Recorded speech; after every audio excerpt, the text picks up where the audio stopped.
welcome back to the channel. Today I have a video for you about suspension service. I have just arrived to Biketoyz, and it's a company that distributes Fox suspensions in Denmark. They do any kind of service and maintenance, and they sell any kind of products from Fox. They also have other brands like Cube, Ortlief and Newman. I have a really good friend who's Matthias, that he's a really good mechanic here in Biketoyz.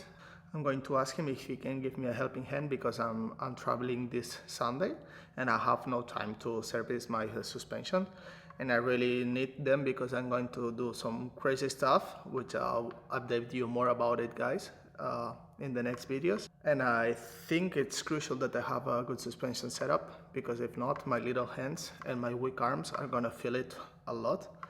So I'm gonna go in and ask him if there's anything we can do.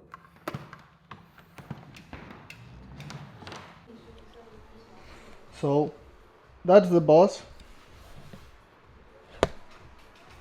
Hey boy. Hey boy. How are you? Good. Need to ask you a favor. Yeah? What's up? I haven't serviced this bike in the last year. Okay. And I'm going on a big trip this Sunday. Yeah? And I was wondering if there was anything we could do. For a whole year, you said. Do you have some beers? Yes, I have beers. We might be able to figure something out then. Okay. Yeah? Let's get into it. Let's do it. Yep. So what should we do now? I think we should get the bike up and hanging. Take the fork off. Take the shock off. Do them a well-deserved service.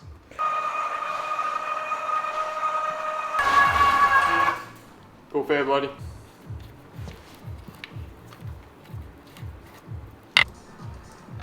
Like freshly filed aluminum. That was tight. That was tight.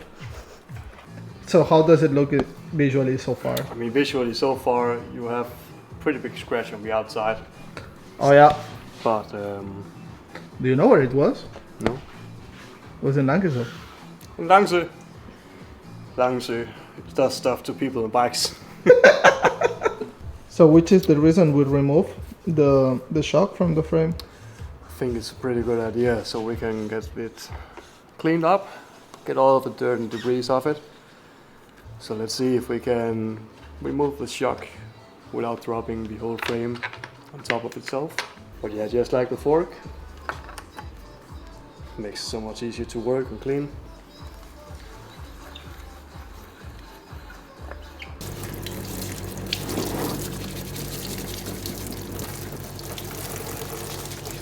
I really like the new crown. Much different. Yes.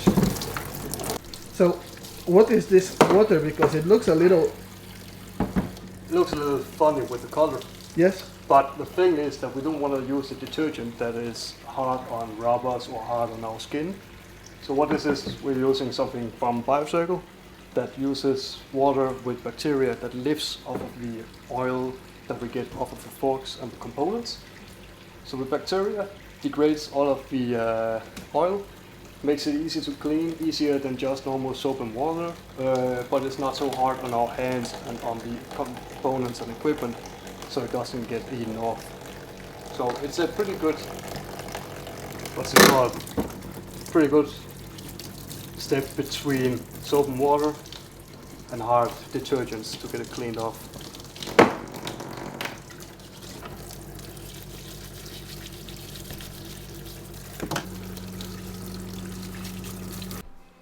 So we're gonna do the shock first? Yeah, I think that should be a pretty good idea. So what's the first thing you do? I like to start out with record the settings that you are normally riding with. Okay. So to start out with, just to make it easier for you when you get it back on the bike. Yes. The clickers as well. Do you count it from closed or from open? We'll be counting them from closed and then we open up. Okay. But right here, in order to get that measurement, we have to count it clockwise. Okay. I think compression is 4. pretty much in the middle, if I'm not wrong. And that's just to make sure if we are to push a dial or do anything weird, so we can get it back to where you would like to have it. so you don't have to faff around with it as soon as you get it back on your bike. So what are you checking now? Right now we're just removing the hardware. We can actually see whether if your hardware has been worn out or not. Normally with these bushing there is a bit of friction, but there should be some resistance when you put the hardware in. And this is very loose, very worn out. But this was definitely what created the looseness in your frame. We'll be changing this out as well. Okay. So you'll be having it running in nice and precise without any play. Important to remove all the air, right? For those ones trying to do at home. Exactly, remove all of the air and preferably do it with your shock pump. So you don't remove all of the air at once, do it nice and slowly. If you notice the shock did compress a little bit on itself, that's due to the negative chamber having to equalize with the positive chamber. If I were to just stick an Allen wrench directly into the valve, it will lose all of the pressure on the positive side and leave all of the negative pressure tap. That means that it will blow off the air can once you were to screw it off. So for a safety measure. And wouldn't it actually be a little bit hard to take it out It afterwards? will be very hard. Yeah. You will have a lot of resistance of the threads. So nice and slow is just the way to go on that one. So which is the proceedment now? Just released all of the air, so we don't have any pressure to be afraid of anymore. It means we can feel after any residual pressure on the threads. There's a little bit of normal resistance, but everything seems to be good. So we can slowly turn off the air can. There'll probably be a little bit of a pop when we get to the last threads. We can hear that. There we go. There's just a little bit of a pressure in the negative. What we're particularly aware about is damage on the body of the shock itself and on the inside of the air can. So we are very thorough in the start of the service to clean it off from all of the old oil and make sure there's no scratches, no marks that could catch anything. So basically we're looking inside, trying to catch the light, see if there's any lines on the inside. It doesn't look bad. It doesn't look bad at all, so we can just get this cleaned up and get it ready to go. And the body itself,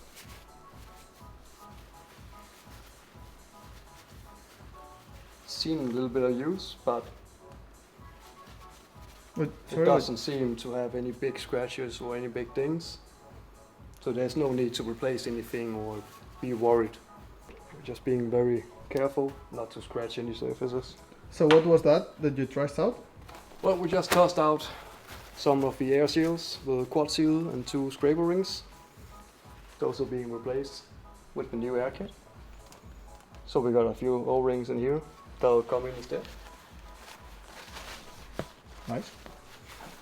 Good stuff. Yeah. Low friction. We don't like It's gonna run great. We don't like friction on the shocks. It's not really that good, is it? No. Is that a mechanical test? Yeah, this is just a test of function to see, first off, we can feel and hear if there's any air. So right here, we can hear the oil working, but there's no slurping. Basically what you're looking for is the sound of a slurpy when you go through the driver. There's nothing at all. We got the compression test, and then we got some rebound test as well, just to make sure that all of the functions are working properly and none of the internals are damaged or not functional. Plenty of resistance, as it should be. Working great. Is it people like bringing the shocks mostly when they're already like completely blown out? Yeah, 9 out of 10 are just riding that shock, not really minding the shock's service interval. It's something that has to be mentioned a few times normally, but as time goes on, people notice the difference before and after the service. And then after the first service, they realize, okay, I actually need to have my shock service once a year, twice a year, depending on how much they ride, because they feel the difference, and then they realize this actually matters. It makes a difference. Well, right now we are just starting off getting the new O-rings inside, so I like to start at the eyelet, work my way down. So we got a tiny O-ring, that's away now.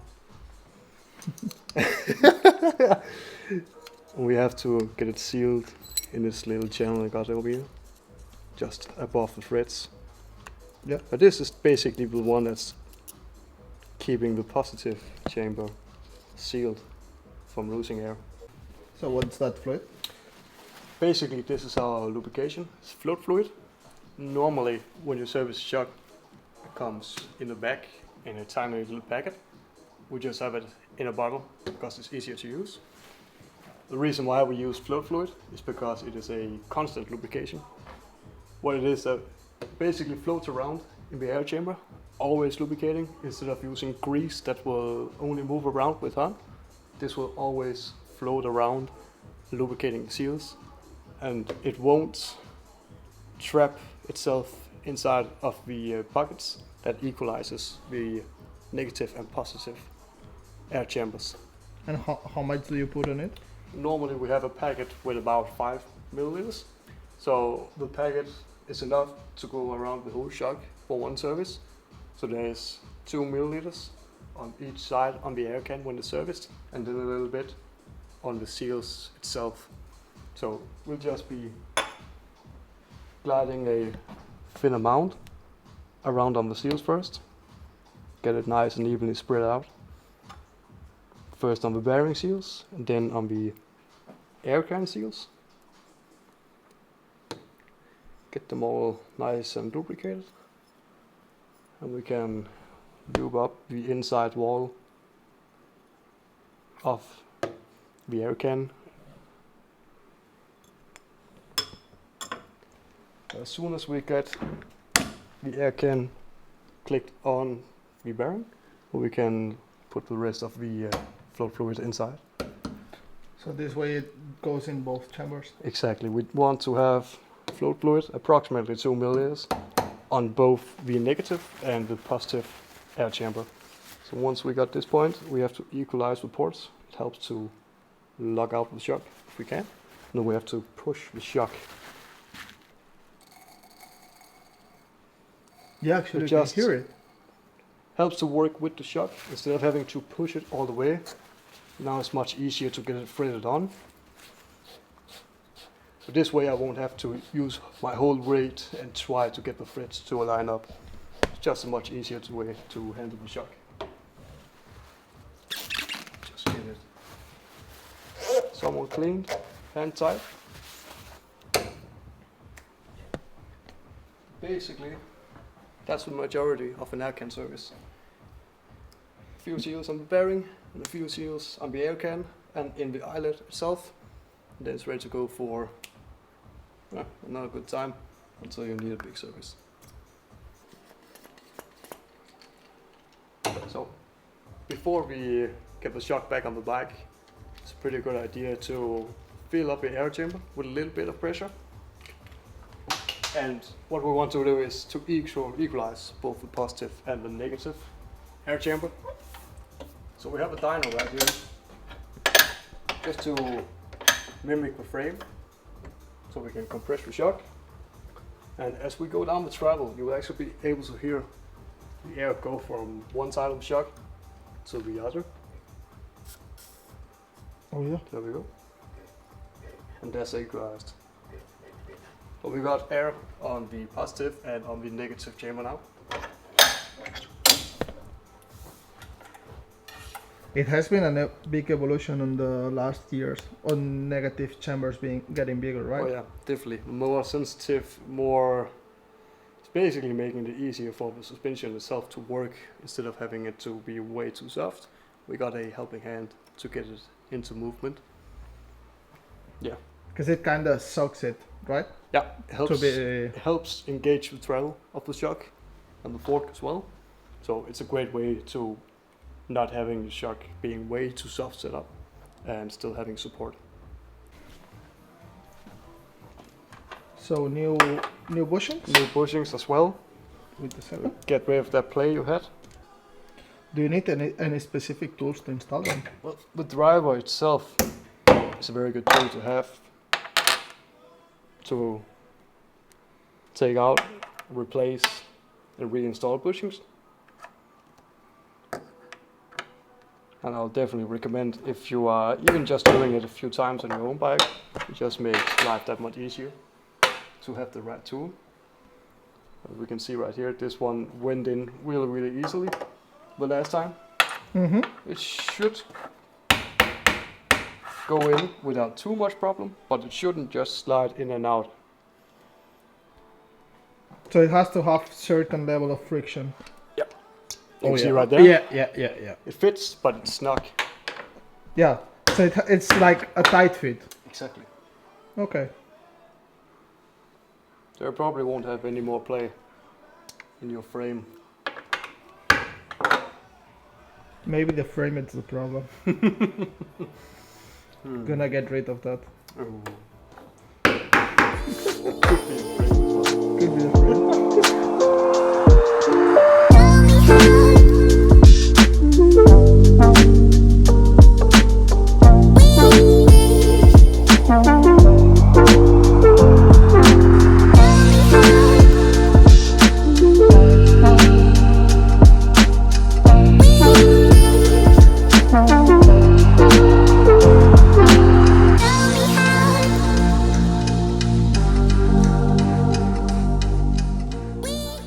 Right now we're getting ready with the foam rings.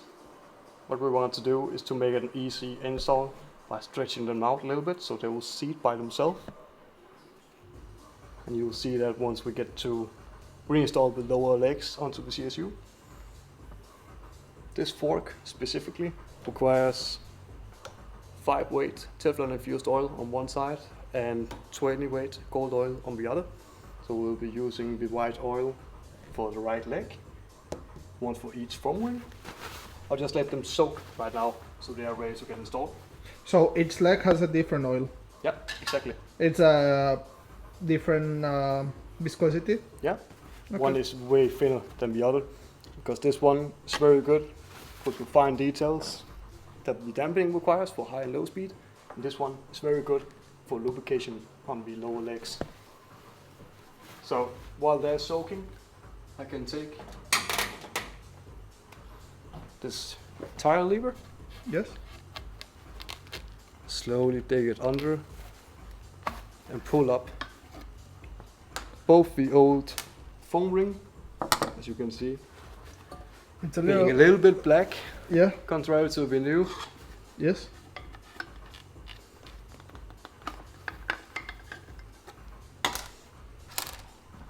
So there's a lot of dirt that won't be risking to damage your CSU anymore. Well, we got these out. All of this has come a little way down into the fork. So what I like to do is to take it out to the cleaning bath and get the lower legs inside and wash, so we make sure there's no residue before we install it.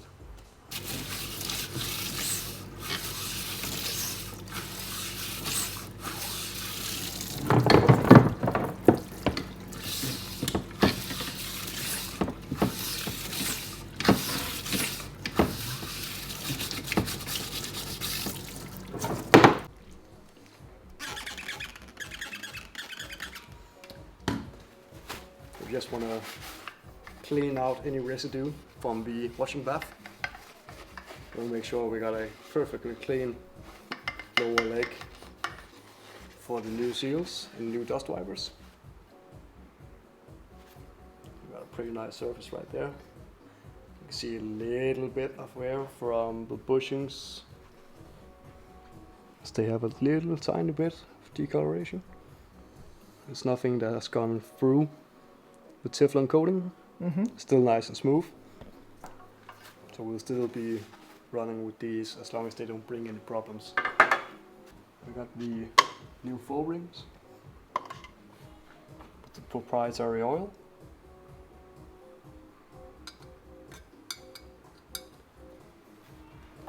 Is it important to let them soak in before installing them? It's a good idea. It's not necessary because they will get oil up on themselves, but I wouldn't recommend mounting them dry due to the time it takes for them to soak up oil. And it also would introduce a lot of friction at the beginning. It will introduce a bit of friction as well, yeah. So whenever, just for good measure, whenever you introduce new seals, new foam rings, just make sure they are nicely lubricated from the get-go instead of having to run the fork dry. We got the seals right here in our driver. We just want to make sure that they are nice and square with the lower legs. As we bottom out, you can see we have a nice and even. Sorry? You can see it is nice and even all the way around. Oh yeah. So it sits flush as it should. We got the lower legs ready to get onto the CSU. So if we start off by sliding the front onto the back of the seal, and we make sure that the lip doesn't fold onto itself. Now we just have to add the correct amount of oil into each leg. White, it's the one That's for the damper, exactly. and red, it's the one. The golden oil. Yes, it's for the air shaft, right? Exactly. Okay. For the air side.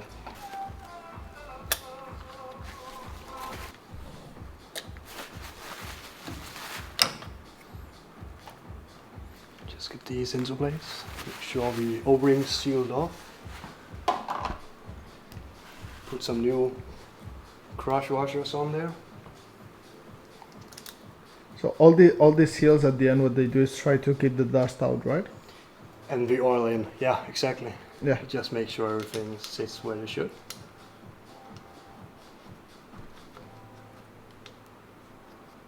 There we go. Just snug it up before we give it a proper tightening down with a torque winch.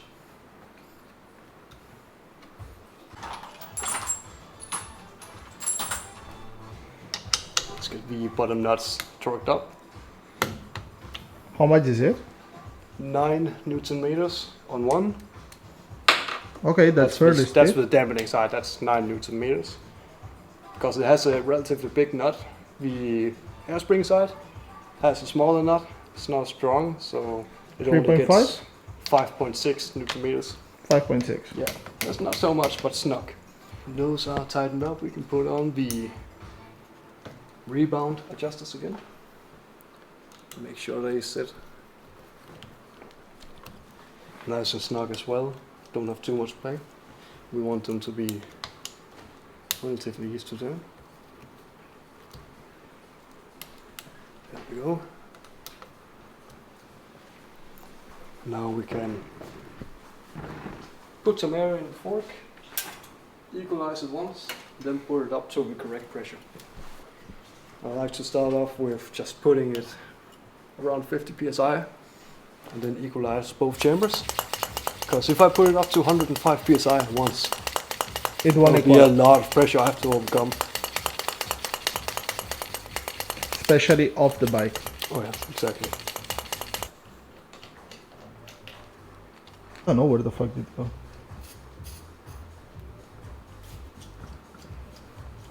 It has to sound like you're taking a fart.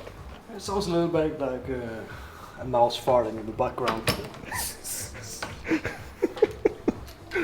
We've equalized the chambers. Now we can set the fork up to our final pressure. We just realized the pressure might have been a little bit high. So we'll try to adjust that down to the correct amount.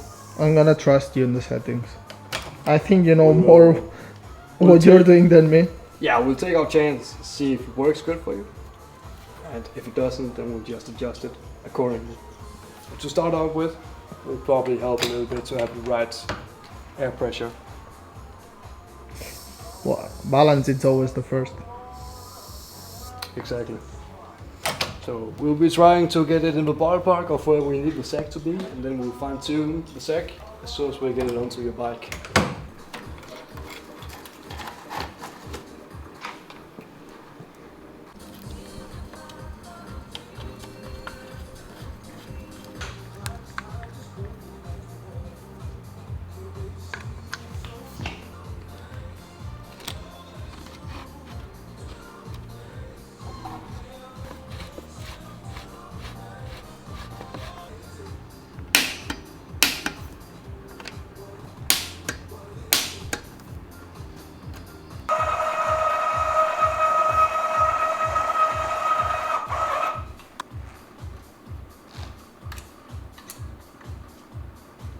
Doesn't have too much to engage with.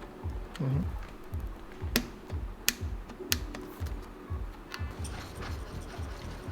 So what did we do today? Well,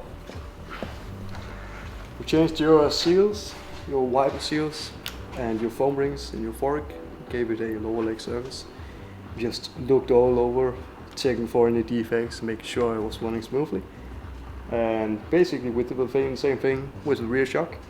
Gave it a new wiper kit, a little bit of an overhaul, and a new set of bushings to remove the plate in the frame.